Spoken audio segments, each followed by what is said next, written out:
오늘 우리가 함께 생각하면서 은혜를 나누는 하나님의 말씀은 요한복음 11장 38절부터 46절까지 기록된 말씀입니다. 이제 우리 함께 한 목소리로 읽겠습니다.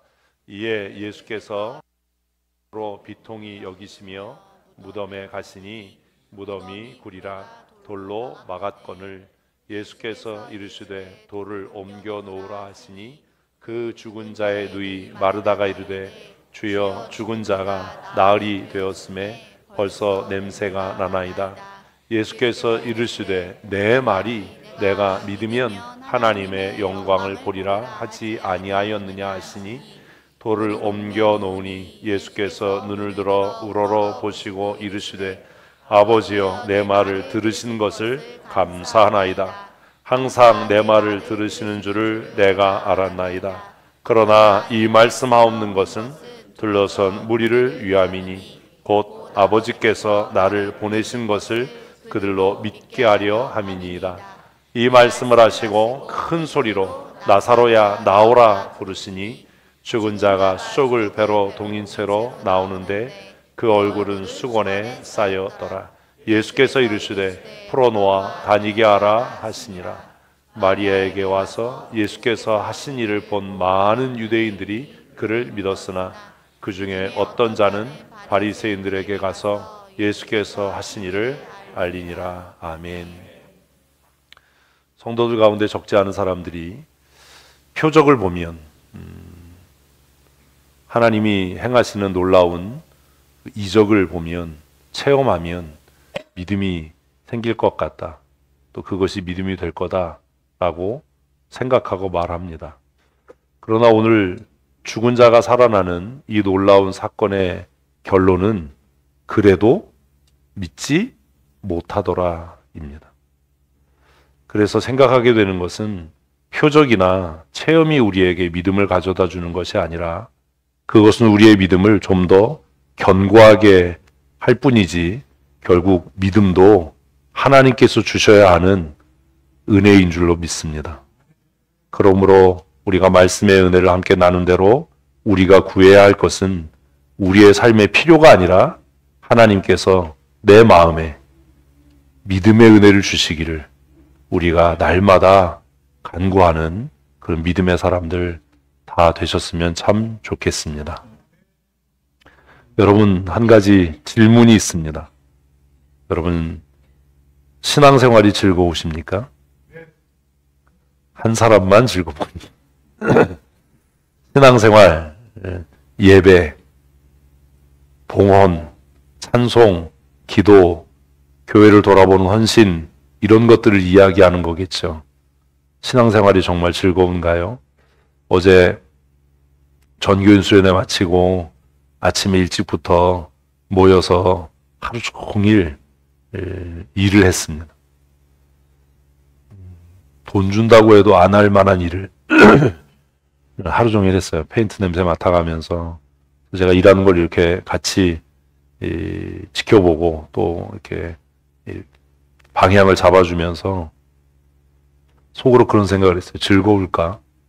이게 정말 즐거울까? 딱 빨리 얼른 끝냈으면 좋겠다. 왜 우리는 맨날 교회 와서 이러지?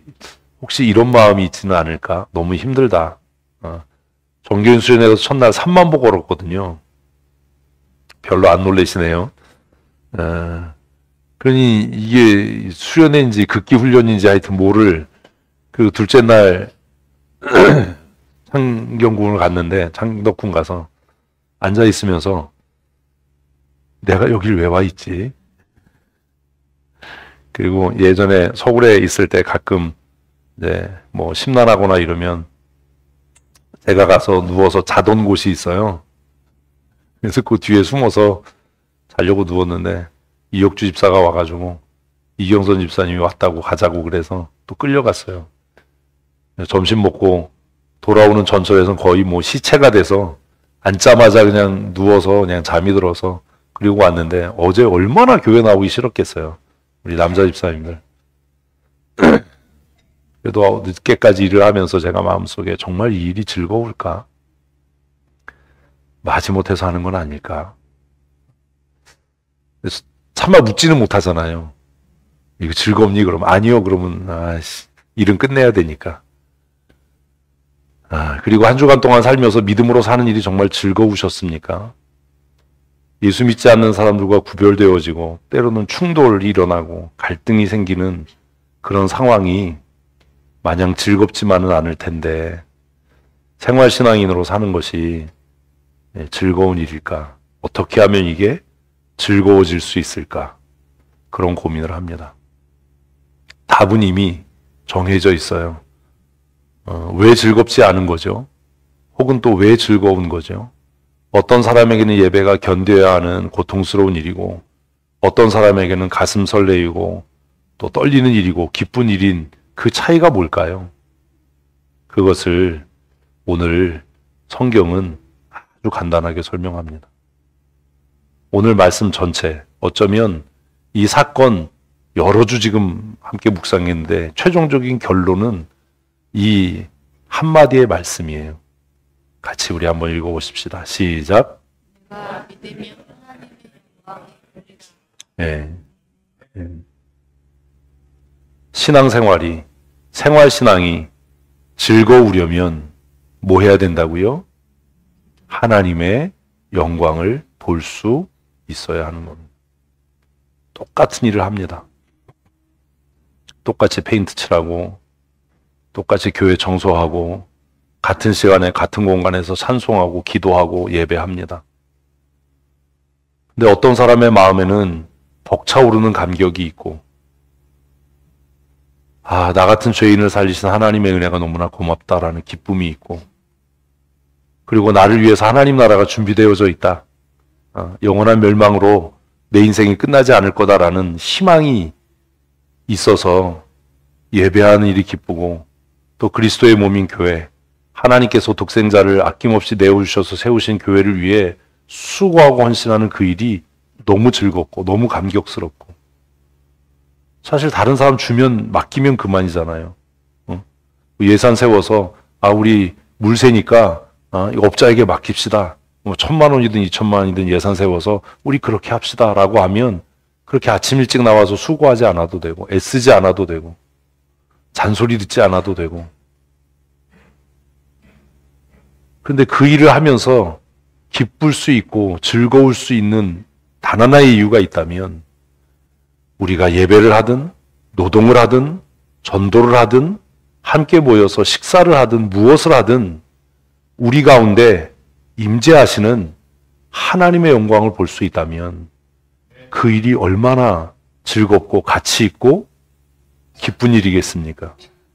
그러나 고기를 차려놓고 기름진 식사를 하더라도 그 가운데 임재하시는 하나님의 임재의 영광, 기뻐하시고 우리로 인해서 기쁨을 이기지 못하시고 즐거워하시는 그 하나님의 영광을 보지 못한다면 그 고기가 가득한 잔치자리도 논쟁과 싸움터가 되지 않겠습니까? 사랑하는 성도 여러분, 여러분에게 묻습니다. 여러분 자신에게 정직하게 답해야 합니다. 여러분은 여러분의 삶 가운데 임재하시는, 우리의 모임 가운데 임재하시는, 우리의 예배에 임재하시는 하나님의 영광을 보고 계십니까? 느끼고 계십니까?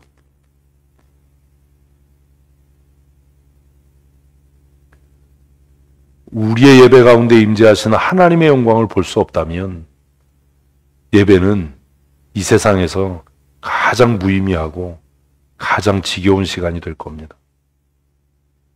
심지어 요즘에는 말씀을 대언한다고 강단에 선 목사들도 입버릇처럼 짧게 할 테니까 걱정하지 마라. 곧 끝날 테니까 걱정하지 마라라는 말을 정말 겁없이 합니다. 스스로가 자신이 하나님의 말씀을 들고 강단에 선 사람이라는 것을 부정하는 그런 행위인 거죠.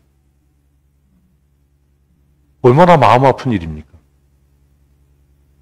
그러려면 뭐하러 진짜 속된 말로 목사짓을 합니까? 바울은 그의 서신에서 계속해서 내가 사도가 된 것은 내 자발적인 의지가 아니라 강권적인 하나님의 부르심이다. 나 된 것은 오직 하나님의 은혜다. 내가 전하지 않고자 마음을 결심하고 마음을 먹으면 내 마음이 불붙고 뜨거워서 내가 견딜 수 없다라고 고백했던 예레미야도, 이사야도, 사도 바울도 다 한결같이 하나님이 나를 부르셨다라고 하는 그 소명과 자신이 말씀을 증거하고 선포할 때 그 가운데 임재하시는 하나님의 영광을 보았기 때문에 죽을 줄 알면서 고난당할 줄 알면서도 그 일을 영광스럽게 기쁘게 감당했던 것 아닙니까? 진장이 되고 팀장이 되고 주일학교 교사가 되는 일은 무척 부담스러운 일일 겁니다. 그러나 그러함에도 내게 능력이 없음에도 불구하고 그 일을 사모하고 그 일을 영광스럽게 여겨서 감당코자 하는 마음이 있다면 아마 그 사람 마음에는 그 일이 주는 중압감보다도 내가 그 일을 감당할 때 내 삶에 찾아오시는 하나님의 임재와 하나님의 영광을 사모하기 때문이라고 저는 믿습니다. 하나님의 은혜가 없으면 우리는 아무것도 할 수가 없습니다. 나는 도무지 하나님이 살아계신 것도 안 믿어지고 내가 하나님의 임재의 영광을 깨닫지 못한다라고 정말 여러분 자신의 마음의 양심에 그렇게 생각된다면 지금 하고 있는 모든 일에서 물러서야 합니다.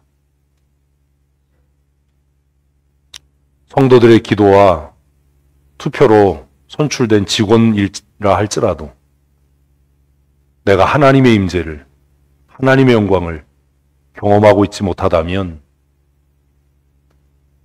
그 자리에서 물러서야 합니다.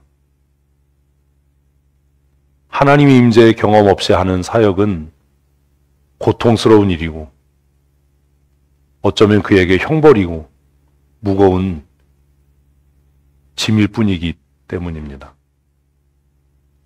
교회의 기쁨이 사라지는 이유, 구원의 감격이 사라지는 이유는 딱 하나입니다. 그 일을 감당하고 있는 소위 중직자들, 소위 사역자들이 우리 가운데 임재하시는 하나님의 영광을 보지 못하기 때문입니다. 자기 열심으로 하는 거예요. 명예로 하는 거예요. 자기 능력으로 하려고 하는 거예요. 우리가 찬양한 대로 우리의 눈이 우리 가운데 임재하시는, 우리의 노동 가운데, 우리의 헌신 가운데, 우리의 예배 가운데, 우리의 복음전도 가운데, 우리의 일상의 삶 가운데 임재하시는 하나님의 임재의 영광을 보고 느낄 수 있다면 누구에게도 그 일을 빼앗기지 않을 겁니다. 그러니 어떤 일을 열심히 하겠다, 최선을 다하겠다가 아니라 우리가 사모해야 할 것은 하나님, 내 눈을 열어서 내 삶 가운데 우리의 헌신과 예배 가운데 임재하시는 성도의 거룩한 교제 가운데 임재하시는 하나님의 영광을 보게 하여 주시옵소서. 어느 날 갑자기 불현듯 주님께서 나와 함께 하신다, 내 곁에 계신다라고 하는 것을 좀 느끼고 깨닫게 해주십시오. 우리 그렇게 기도해야 하지 않겠습니까? 그러지 않으면 목사와 장로와 집사와 권사의 직분이 다툼과 갈등을 만들어내게 될 겁니다. 진장과 주일학교 교사와 팀장의 사역이 그냥 부담스럽기만 하고 피하고 싶은 무거운 짐에 불과할 거고, 예배는 세상에서 제일 따분하고 제일 견디기 힘든 일이 될 겁니다. 그러니 사랑하는 성도 여러분, 하나님의 영광을 볼 수 있는 믿음의 사람이 되십시다. 답은 간단하죠. 뭘 보면 돼요? 내 삶, 이러면 안 되는데, 내 삶 가운데 임재하시는 하나님의 영광, 그것만 볼 수 있으면 다 끝나는 거예요. 스데반이 돌에 맞아 순교하면서도 저들의 죄를 용서해 주십시오라고 기도할 수 있었던 것은 그의 죽음의 자리에 임재하시는 하나님의 임재의 영광을 보았기 때문 아닙니까? 예수님의 11제자들이 처절하게 순교당하면서도 기쁘고 즐겁게 그 일을 감당할 수 있었던 것도 그들의 고통 가운데 임재하시는 하나님의 영광을 보았기 때문 아닙니까? 우리의 믿음의 조상들이 믿음을 지키기 위해 순교의 그 고난을, 고통을 기쁨으로 감내할 수 있었던 것도 순교당하는 그 시간에, 그 자리에, 그 고통 가운데 임재하셔서 체휼하시고 위로하시는 하나님의 영광을 보았기 때문 아닙니까? 하나님의 영광을 볼 수 있는 믿음의 사람이 되십시다. 근데 여기 두 가지 질문이 있다니까요. 무슨 질문이겠어요? 사실은 세 가지 질문인데,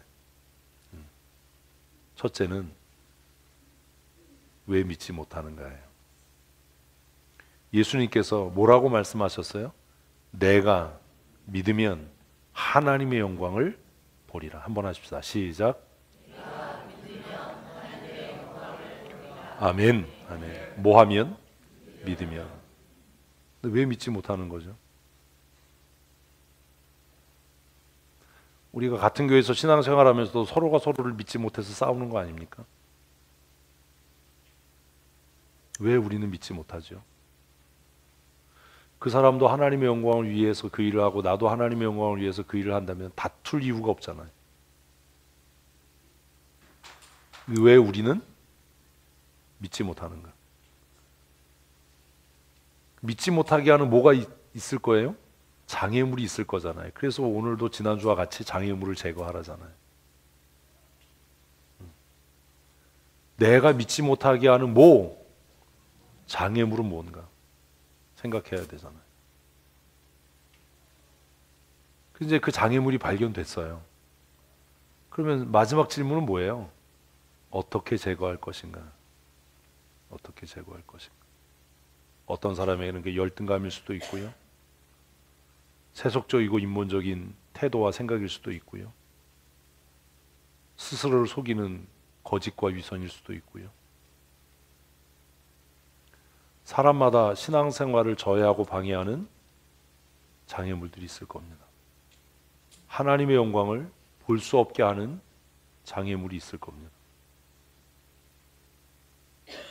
내가 믿음으로 나아가지 못하게 하는, 반드시 여러분들의 삶을 가로막고 있는 벽 같은 장애물이 있을 겁니다.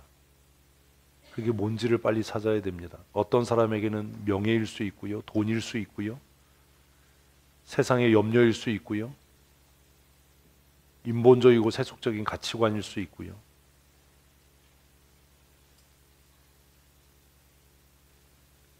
그것이 뭔지를 여러분 스스로 정직하게 생각해야 돼요. 교만일 수도 있고요. 그게 발견됐다면 이제 이걸 어떻게 제거할 거냐 고민해야 되겠죠. 오늘 이 사건의 마지막 결론이 이겁니다. 예수님께서 나사로가 죽을 때까지 시간을 지체하셨던 이유도 뭐 때문이에요?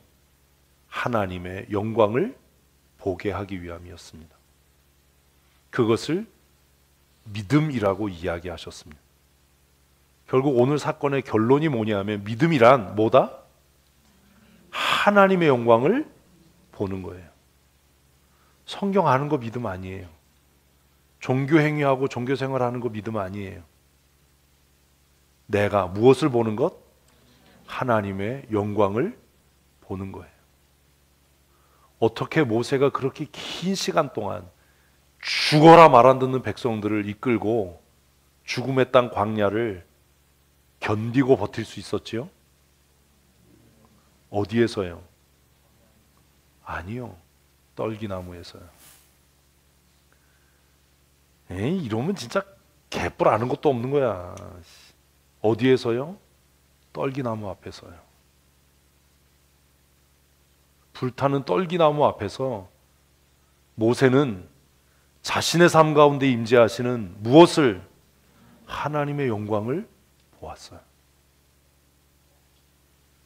아니, 떨기나무가 불이 붙었는데 어떻게 저 불이 꺼지지 않는가? 호로록 타고 말아야 되는데 어떻게 계속 타오를 수 있는가? 이 신기한 광경을 내가 보겠다라고 모세가 그 떨기나무 앞으로 다가갔을 때 그는 음성을 듣습니다. 이곳은 거룩한 땅이니 내 발에서 신을 벗으라. 그곳에서 모세는 자신의 삶 가운데 임재하시는 하나님의 영광을 보았습니다.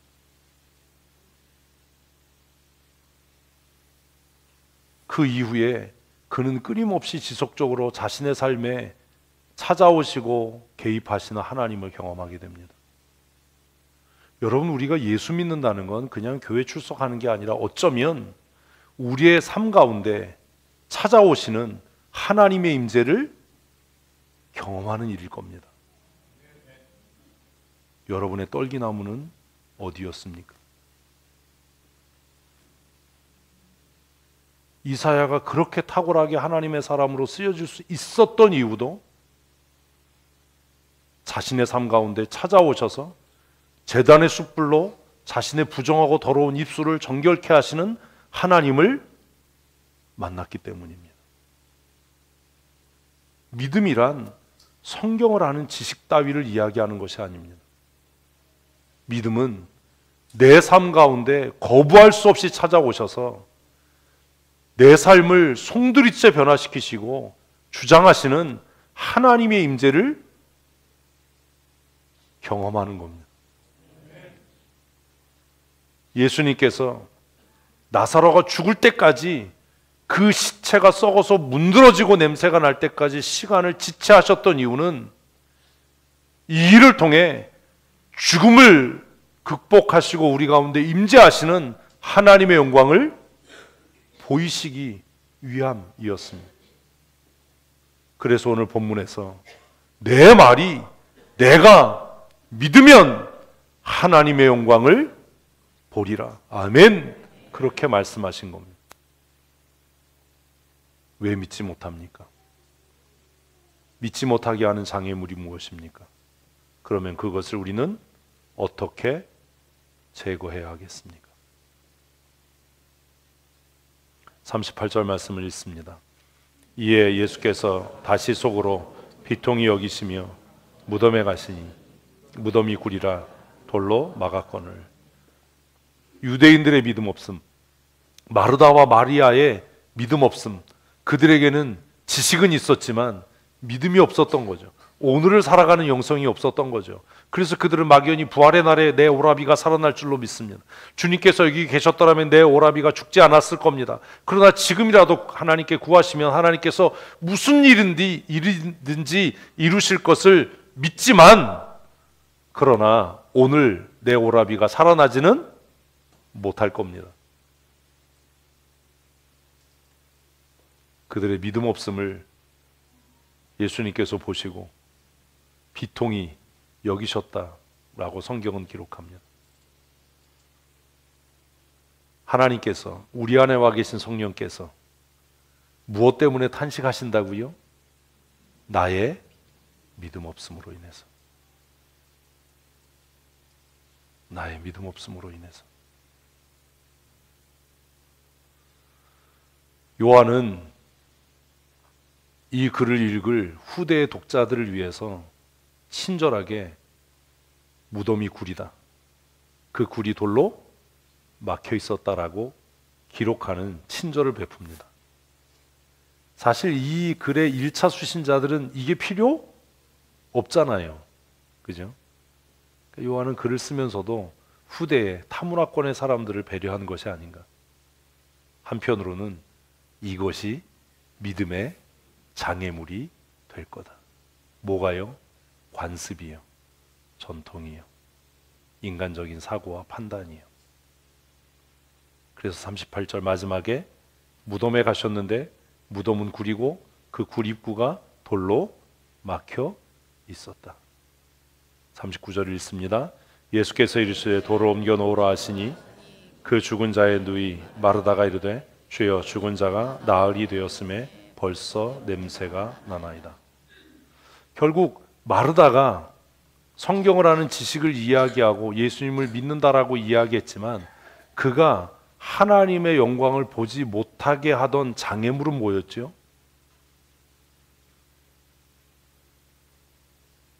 그 장애물이 뭡니까? 대답을 해야 돼요. 대답을. 응? 설교 시간에는 묻는 것도 아니고 답하는 것도 아니다. 누가 이런 이상한 걸 가르쳐. 마르다가 하나님의 영광을 보지 못하게 했던 그 장애물이 뭐죠?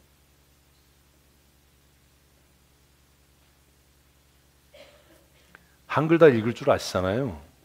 뭐예요? 물리적으로는 돌이에요. 아유, 두 번째 줄 읽습니다. 시작. 나사로가 돌을 뚫고 나올 수는 없잖아요. 나사로가 살아 나와야 뭘 봐요?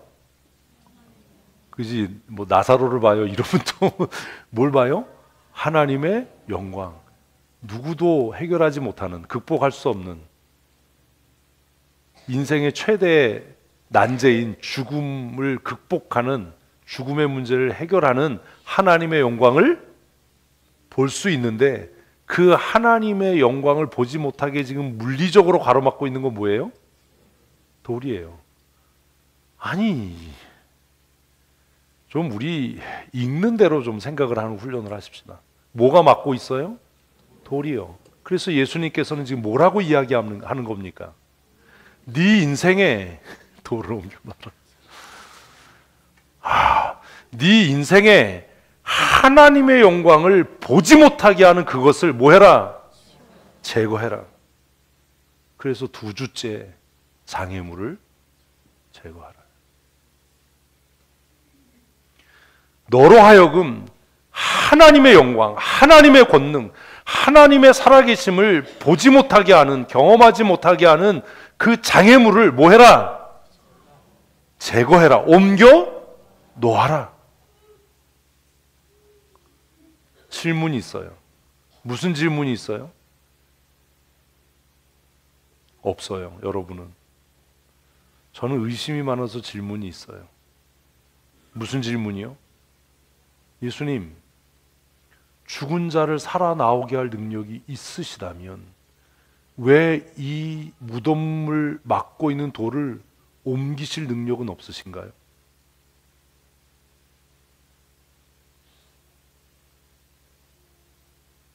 잘 봐. 돌이 후수. 우와. 네? 아니, 죽은 자를 살릴 능력이 있으신 주님이면 무엇도, 그 무덤 입구를 가로막고 있는 돌도 주님이 친히 옮기시면 얼마나 은혜가 되겠어요. 그런데 주님은 그렇게 하지 않으시더라라는 겁니다. 내가 믿음으로 나아가지 못하게 하는, 하나님의 영광을 볼 수 없게 하는 장애물이 있다면 그것은 누가? 내가 결심하고 결단하고 수고하고 애쓰는 노력을 통해 뭐 해야 되는 거예요? 제거해야 되는 거예요. 게으름과 나태함에서부터, 인본적이고 세속적인 태도로부터, 내가 나를 쳐서 복종시키려고 하는, 내 생각의 흐름을 바꾸려고 하는, 내 태도를 바꾸려고 하는 수고와 노력이 없이는 하나님의 영광을 볼 수 없다는 겁니다. 제가 여러 번 얘기하잖아요. 토요일 날은 일찍 자야 된다고요. 잠이 안 오면 수면제를 먹고라도 자야 된다고요. 주일마다 예배에 집중이 안 되는데 무슨 하나님의 임재의 영광을 봅니까? 내 마음에 끊임없이 인본적이고 세속적인 생각들로 인해서 불평이 생기고 원망이 생기는데 어떻게 하나님의 임재의 영광을 봅니까? 느슨하고 흐트러진 태도로 예배에 참여하고 있는데 어떻게 하나님의 임재의 영광을 봅니까? 내가 할 수 있는 뭘 해야죠? 최고의 헌신, 최고의 수고, 최고의 노력을 해야죠. 그 중에 하나가 말씀을 들을 때 아멘 하는 거예요. 아멘, 아멘. 힘있게요. 하나님 참으로 그렇습니다. 내가 하나님 말씀에 전적으로 동의하고 그렇게 될 줄로 믿습니다. 아멘. 이게 안 되잖아요. 내가 해야 될 일을 안 하잖아요. 내가 해야 될 수고를 안 하잖아요. 주님이 돌도 좀 옮겨주세요. 우리는 그러고 있는 거 아닙니까?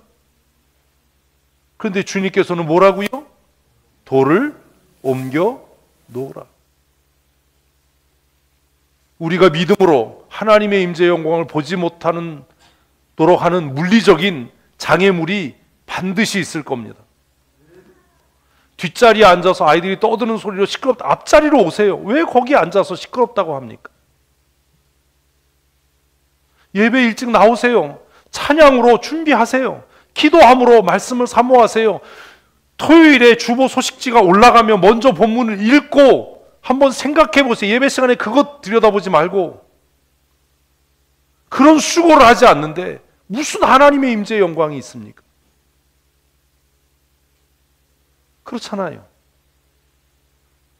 설교자가 10의 수고를 하면 청중은 얼마의 수고를 해야 될 것 같습니까? 예배 인도자가 10의 수고를 하면 회중은 얼마의 수고를 해야 될 것 같습니까?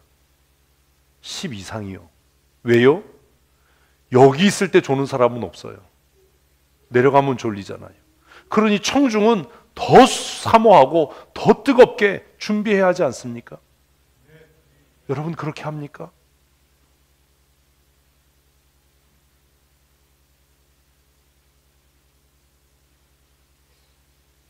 물리적으로 내가 하나님의 임재의 영광을 가로막고 있는 그것을 제거하는 노력을 해야 되지 않습니까? 그런데 본문을 계속 읽어보면 같이 읽어보십시다. 그 죽은 자의 시작. 그 죽은 자의 누이 마르다가 이르되 주여 죽은 자가 나흘이 되었음에 벌써 냄새가 나나이다. 실질적인 문제는요, 물리적인 장애물이 아니었어요. 뭐였어요? 뭐였어요? 이해는 되는데 말로 표현이 안 돼요. 뭐였어요? 보편적 사고예요. 보편적인 사고. 선생님, 우리 동네 기후를 아시잖아요. 죽어서 무덤에 들어간 지 나흘이 되면 이 습도, 이 온도에 의하면 썩는 것이 지극히 보편적이고 당연한 사실 아닙니까? 때로는 우리가 믿는 합리적인 사고가 진리라고 하는 그 잘못된 생각이 우리가 믿음으로 나가는 것을 방해한다는 겁니다. 마르다의 말이 맞습니까? 틀립니까? 맞죠. 어떤 경우에요? 보편적인 경우에, 일반적인 경우에. 그게 기도한다고 돼? 약 먹어야지. 이건 일반적인 진리를 얘기하는 거예요. 맞아요. 약 먹어야 나요. 기도한다고 배불러? 밥 먹어야 배부르지. 맞아요. 기도한다고 뭐 사업이 잘 되고 돈이 벌려? 판촉해야 되고 사람 만나야 되고 경영 전략을 짜야지. 맞아요. 일반적인 경우에. 그게 옳지 않다는 거 아니에요. 그러나 일반적 진리가 갖고 있는 뭐가 있어요? 한계가 있어요. 일반적 진리가 갖고 있는 절대적인 한계가 있어요. 거기에 속으면 안 돼요. 이것이 일반적인 진리입니다. 사실입니다. 그러나 하나님의 말씀은 그 일반적인 진리를 뛰어넘는 능력이 있는 줄로 믿으셔야 합니다. 그래서 우리는 기도하는 겁니다. 주님, 내게 찾아와 주셔서 내게 말씀해 주십시오. 내 앞에 바다가 갈라지지 않는다면 주님께서 나로 그 바다 위를 걷게 하실 줄로 믿습니다. 어떻게 사람이 물 위로 걸을 수 있겠습니까? 그것도 풍랑이는 물 위로 어떻게 걸을 수 있겠습니까? 그러나 주님께서 내게 와라 라고 말씀하시면 내가 물 위로 걸을 수 있을 거라고 나는 믿습니다. 이게 하나님의 영광을 보는 가장 신앙의 기본적인 태도입니다. 주님 말씀하시면 내가 듣겠습니다. 주님이 말씀하지도 않는데 물 위에 뛰어들지 마십시오. 죽습니다. 주님이 말씀하지 않는데 약을 끊지 마십시오. 의사한테 혼납니다. 그러나 내가 기도 중에, 내가 말씀을 묵상하는 중에, 말씀을 듣는 중에 주님께서 내 마음에 찾아오셔서 내게 응답하시고 말씀하신다면 우리가 이제까지 옳고 진리라고 믿었던 모든 것들을 벗어버리고 그 말씀을 따라 행하십시오. 그때에 하나님의 영광을 보게 될 겁니다. 일반적인 진리로는 주일에도 나가서 사업해야 되고 돈 벌어야 됩니다. 그게 일반적인 진리입니다. 그러나 이미 주님께서 우리에게 말씀하셨습니다. 뭐라고요? 무엇을 먹을까, 무엇을 마실까 염려하지 마라. 너희는 먼저 하나님의 나라와 하나님의 뜻을 구해라. 그리하면 이 모든 것을 너희에게 더하마. 아멘. 그러니 기도해야 돼요. 불안하지요. 하나님, 나 불안합니다. 나 걱정됩니다. 그러나 하나님께서 그리 말씀하셨으니까 내가 주 앞에 나와 예배합니다. 내가 주님의 말씀을 따라 살겠습니다. 그러니 내 사업을, 내 생계를, 내 삶을 책임지셔야 합니다. 그때에 우리의 삶을 통해 뭘 본다고요? 내 사업에 임재하시는, 내 경제에 임재하시는, 내 삶에 임재하시는 하나님의 영광을 보게 될 줄로 믿습니다. 마르다는 이야기합니다. 선생님, 예수님, 당신이 하나님의 아들이란 걸 믿지만 자연의 순리, 보편적인 진리, 이걸 어떻게 거스를 수 있겠습니까? 죽은 자가 나흘이나 되어서 썩은 내가 풀풀 나는데 무슨 무덤에 돌을 굴리라고 말씀하십니까? 그때 예수님께서 마르다에게 결정적으로 하신 말씀이 오늘 이 말씀입니다. 내가 믿으면 하나님의 영광을 보리라. 아멘. 저는 이 말씀을 늘 마음에 새기고 삽니다. 목사라고 믿음이 있는 건 아닙니다. 저도 두려울 때 있고요. 확신이 없을 때도 있고요. 오랜 동안 고민하고 내가 실수했구나 절망할 때도 있고요. 낙심할 때도 있습니다. 그러나 그런 실패를 통해서 배워가는 게 있는데 뭐예요? 믿으면 하나님의 영광을 보게 하신다. 아멘. 누가요? 주님께서요. 내가 믿으면. 그러니 우리가 기도해야 될 건 뭐예요? 하나님, 나의 믿음 없음을 긍휼히 여겨주십시오. 내게 믿음을 주십시오. 나 자신을 바라보지 않게 하시고 환경을 바라보지 않게 하시고 내게 말씀하시는 주 음성에 귀를 기울이게 하여 주시옵소서. 놀라운 건 마르다와 그 주변의 사람들이 예수님의 이 한마디 말씀에 움직였다는 거예요. 마르다가 그 돌문을 옮겼을까요? 그러진 않았을 겁니다. 마르다는 예수님의 말씀을 듣고 주변의 사람들을 설득했을 겁니다. 그렇잖아요. 응? 아니, 상주가 돌문을 옮겼겠어요? 하나님께서 여러분의 마음에 믿음을 주시거든 누군가를 설득할 수 있는 영향력도 필요합니다. 혼자서 그 돌을 어떻게 옮겼겠어요? 성경은 기록하지 않지만 함께 있었던 유대인들을 설득해서 그 돌문을 열었겠지요. 내가 믿으면 하나님의 영광을 보리라는 말씀을 듣고 마르다는 이 일을 실천합니다. 돌을 옮겨 놓으니. 사랑하는 성도 여러분, 여러분의 믿음을 가로막고 있는 하나님의 임재 영광을 보지 못하게 하는 그 돌을 옮기십시오. 혼자가 감당하기 어려우면 주변에 있는 누군가를 설득하고 함께 마음을 모아 그 돌을 옮겨야 합니다.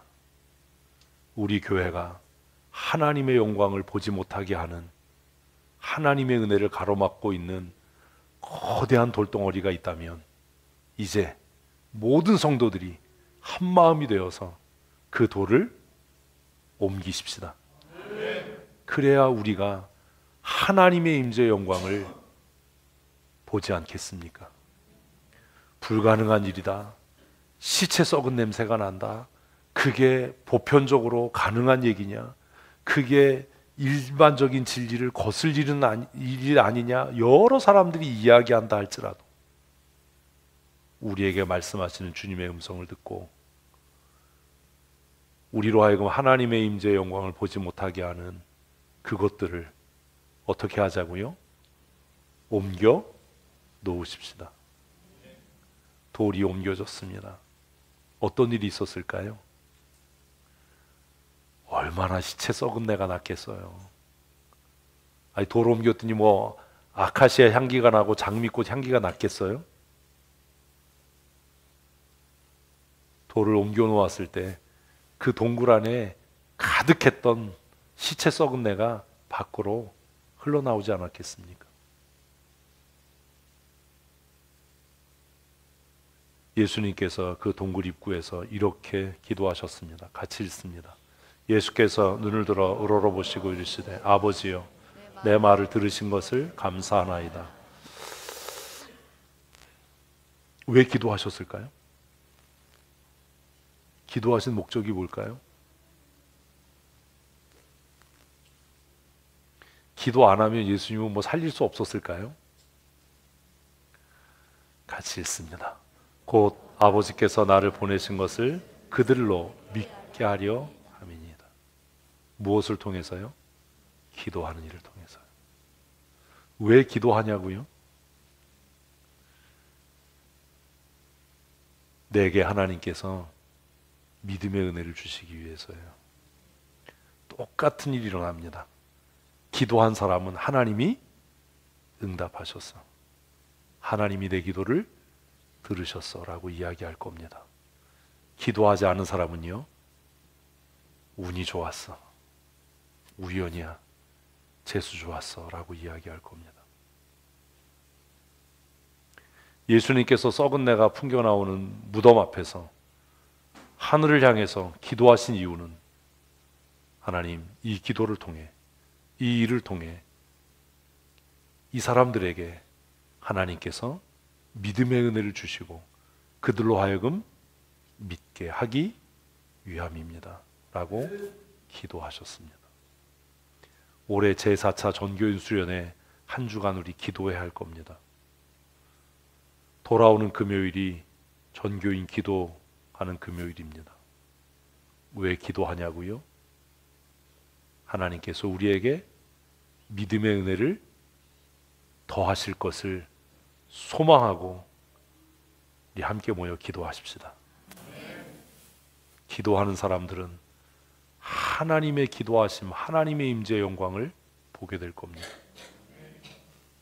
그리고 이제 하실 일이 딱 하나죠. 뭐요? 말씀하시는 겁니다. 같이 읽습니다.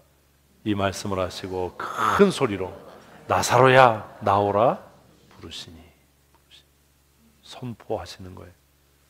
그 다음은 뭐 읽으나 마나 뻔해요. 같이요. 죽은 자가 쏙을 베러 동이채로 나오는데 그 얼굴은 수건에 쌓였더라.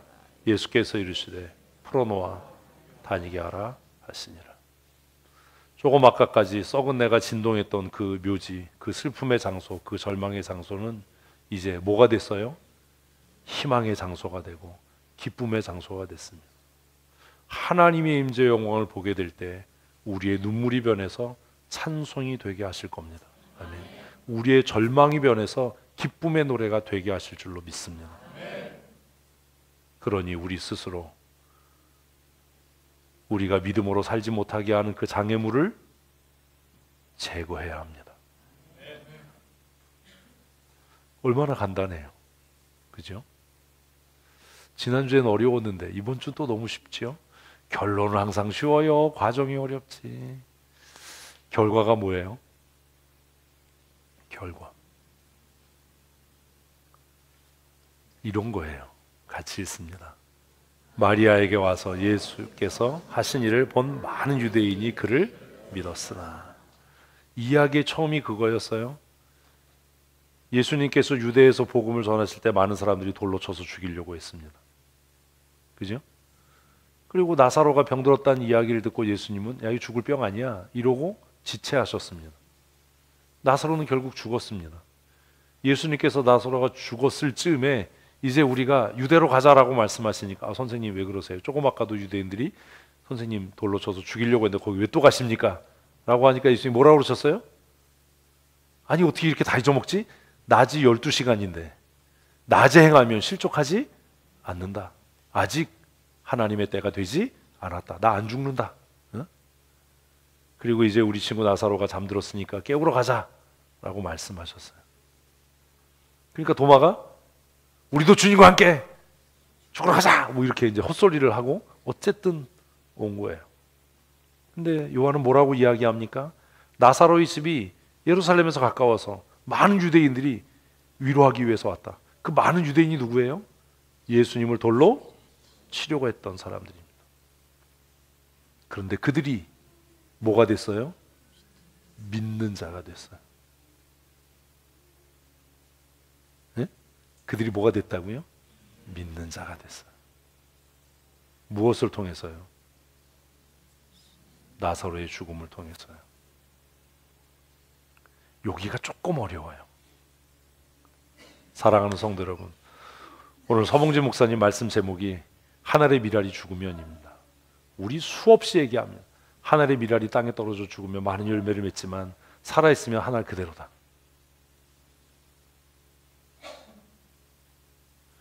우리 교회가 부흥하고 성장하고 여러분의 삶이 풍성해지려면 어때야 돼요? 여러분 죽어야 돼요. 안 죽잖아요. 안 죽으려고 버티잖아요. 네? 안 죽으려고 버티는데 이렇게 해라라고 해도 내 생각에는 이러고 안 죽으려고 버티는데 결국 나사로의 죽음은 너무 유치하게 뭐가 됐어요? 예수를 돌로 치려고 했던 많은 사람들이 믿음의 사람으로 예수 그리스도의 증인으로 살아나는 위대한 역사를 만들어냅니다. 누가 죽어서요? 나사로가 죽어서요. 나사로의 죽음은 많은 유대인들이 주께로 돌아오게 하는 위대한 사건이 됩니다. 사랑하는 성도 여러분, 죽어야 돼요. 믿음으로 산다는 건 내가 죽고 내 안에 그리스도께서 사시는 거예요. 내가 죽고 내 안에 그리스도가 사는 것. 많은 표적을 보고 예수님의 말씀을 들었음에도 불구하고 예수님을 돌로 치려고 했던 그 유대인들이 나사로의 죽음과 나사로의 부활을 통해 뭐가 됐다고요? 믿는 자가 되었어요. 그리고 이 사람들이 후에 복음의 증인이 됐겠죠.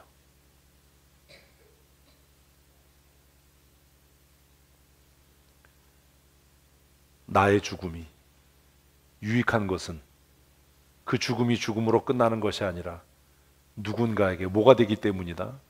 생명이 되기 때문이다. 사역을 하면서 신앙생활을 하면서 고난을 당하거나 억울한 일을 만나거나 무시를 당하면 하나님께서 나의 죽음을 통해 더 많은 생명을 주시려나 보다. 이렇게 믿으셔야 돼요. 기쁘게 죽으셔야 풍성한 열매를 맺습니다. 그러나 그 중에는 끝까지 믿지 않는 사람들도 있었습니다. 그 중에 상당히 적지 않은 숫자들이, 그 중에 어떤 자는 바리새인들에게 가서 예수님을 다시 고발했습니다. 예수가 죽은 나사로를 살리는 쇼를 했는데 당신들 잘 대비해야 될 거야. 이게 당신들이 갖고 있는 기득권에 굉장한 큰 위험이 될 거야. 많은 사람들의 마음이 예수께 돌아섰으니 당신들 철저하게 대비해야 될 거야. 차이가 뭘까요? 저는 개인적으로 그렇게 생각했어요. 이 사건을 보고 믿음에 이른 사람들은 나사로의 묘지 앞에 놓여있던 돌이 옮겨질 때에 그들의 마음에 불신앙도 불순종도 어떻게 됐다? 옮겨졌다. 제거됐다. 그래서 불신앙에서 분노에서 대적함에서 무엇으로? 믿음으로 순종으로 변화되었다. 그러나 여전히 그들의 마음에 교만함과 불신앙이 있었던 사람들은 죽은 자가 썩어서 냄새나는 시체가 살아서 걸어 나오는 사건을 보면서도 여전히 그 불신앙의 자리에 머물렀다. 선택은 여러분이 하는 겁니다.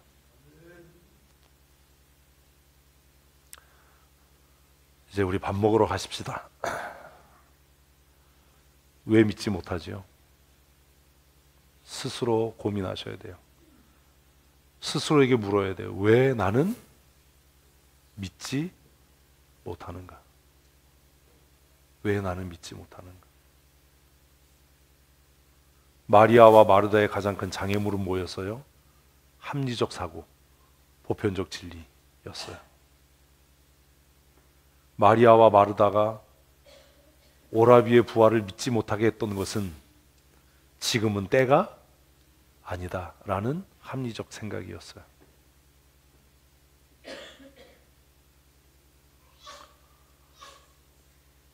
여러분이 믿음으로 살지 못하게 하는 장애물이 뭡니까?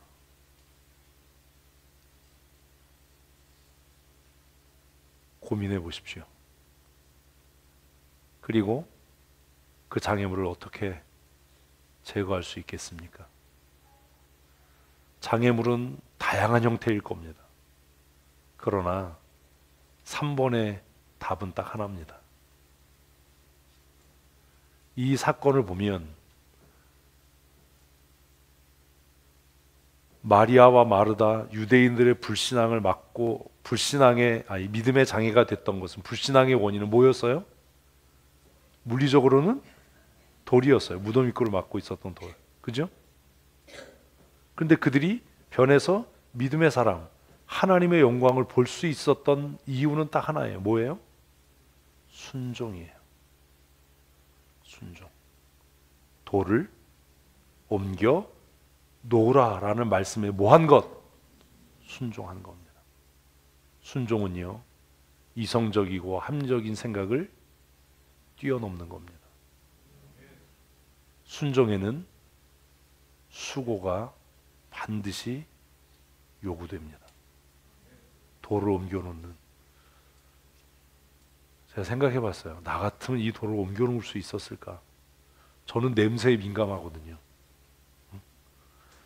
썩은 내 풀풀 나는 그 무덤 문을 여는 일이 쉬웠을까? 우리가 하나님의 임재의 영광을 보려면 뭐 해야 하고 믿어야 하고, 응? 같이 한번 읽습니다. 시작. 내가 믿으면 하나님의 영광을 보리라. 아멘. 아멘. 사실 이 긴 11장의 말씀을 함께 묵상하면서 새 표로 하려고 그랬어요. 믿으면 하나님의 영광을 보리라. 우리 교회 가장 큰 문제 중에 하나가 뭐예요? 믿는 척은 하는데 믿지 않는 겁니다. 믿는 척을 그냥 하는 게 아니라 엄청 합니다. 믿는 척 엄청 하고 믿는 척 엄청 합니다. 경건한 척 둘째가라면 서러울 정도로 엄청 합니다. 제가 그런 얘기도 들었습니다. 목사님, 우리 믿음 있는데 왜 우리 무시해요? 제가 그 얘기 듣고 아주 배꼽 빠지는 줄 알았어요. 여러 가지 한다 진짜. 그 목사님이 우리를 무시한다고.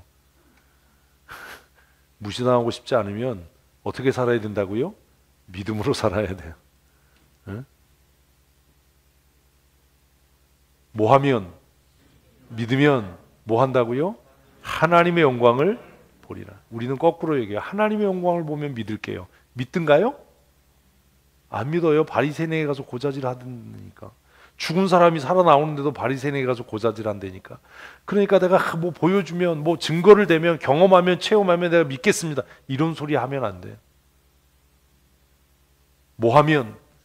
믿으면 하나님의 영광을 보게 될 겁니다. 아멘. 믿으면 하나님의 영광을 보리라.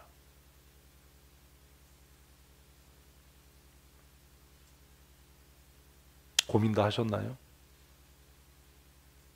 이제 주기도문 찬양하고 끝낼 건데 고민 다 하셨습니까? 믿기 위해 우리가 정말 오늘을 기점으로 해서 새해부터 죽어라고 실천해야 될 게 뭐라고요? 순종이에요. 아직 고민이 다 안 끝났네. 뭐라고요? 순종이에요. 썩어서 냄새나는 시체가 들어있는 돌물을 옮겨라라고 하면 두말하지 않고 뭐하는? 옮기는 순종이에요. 내 생각에는 합리적이고 보편적인 진리에는 이게 맞지 않아. 그런 생각이 들어도 뭐 하는 거라고요? 옮겨놓는 뭐요? 순종이 있어야 되는 거예요. 나 능력 없어요. 나 실력 없어요. 나 거기에 부적합해요. 나 뭐 어쩌고 저쩌고 그런 생각이 들어도 뭐라고요? 순종하는 거예요. 기회가 지나가면 다시 돌아오지 않아요.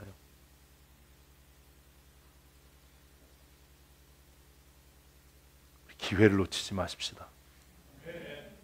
우리 교회는 지금 70주년을 맞이하면서 하나님이 주시는 새로운 기회 앞에 서 있습니다.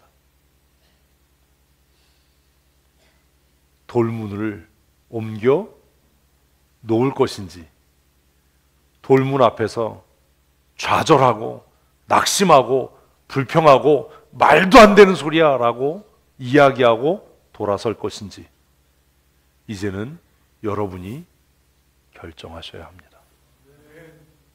죽은 지 사흘이 되어 썩은 내가 나지만 주님께서 말씀하시니 내가 그 말씀에 순종해서 이 돌문을 옮겨 놓겠습니다.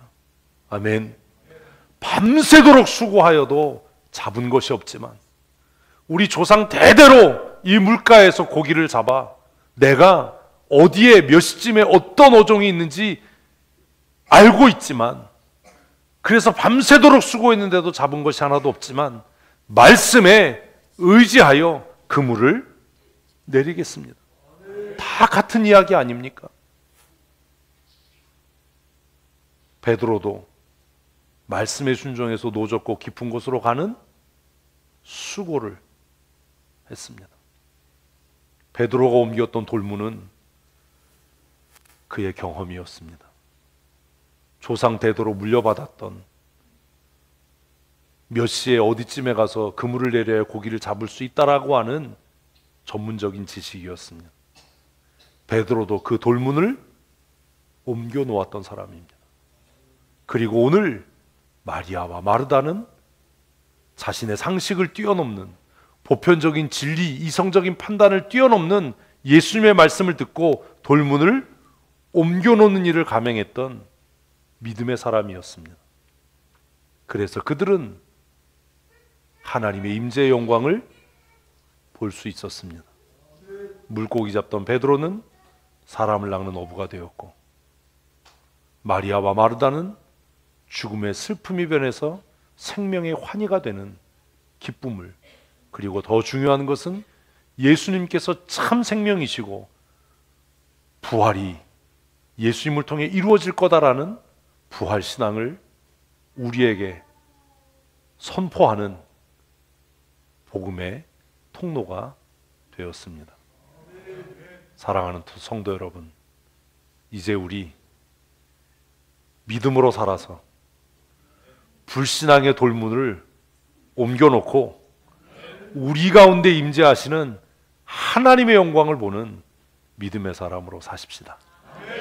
아멘. 죽음의 권세를 이기시고 부활의 첫 열매가 되신 예수 그리스도로 말미암아 날마다 하나님의 영광을 보며 살아가는 믿음의 사람으로 살아가기를 소원하오니, 하나님 우리의 믿음 없음을 긍휼히 여기시고 우리 각 사람에게 믿음의 은혜를 더하셔서 내가 믿으면 하나님의 영광을 보리라 하신 약속의 말씀대로 우리의 예배를 통해, 신앙생활을 통해, 삶의 신앙을 통해 하나님의 영광을 날마다 경험하고 살아가는 믿음의 사람으로 살아가게 하여 주시옵소서. 우리의 믿음의 장애물이 되는 돌을 옮겨놓을 수 있는 순종의 사람이 되게 하시고, 기쁨과 감사함으로 순종하여 마지막 시대에 예수님의 다시 오심을 준비하는 신실한 하나님의 사람이 되게 하여 주시옵소서. 부활의 소망이 되시며 우리의 생명이 되신 우리 구주 예수 그리스도의 크신 은혜와 아버지 하나님의 크고 놀라우신 사랑하심과 성령님의 교통하시며 위로하시고 충만케 하시며 새 힘과 능력을 더하셔서 믿음으로 살아 하나님의 영광을 바라보게 하시는 강권적인 은혜와 충만케 하시는 역사하심이 오늘 기쁨으로 하나님 앞에 예배하고 우리의 믿음의 장애가 되는 무덤의 돌문을 옮겨놓기로 다짐하는 사랑하는 주의 권속들 머리머리 위에와 그들의 가정과 출입하며 경영하는 일터와 사업장 위에와 그 자녀들 위에 영원토록 함께 있을지어다. 아멘.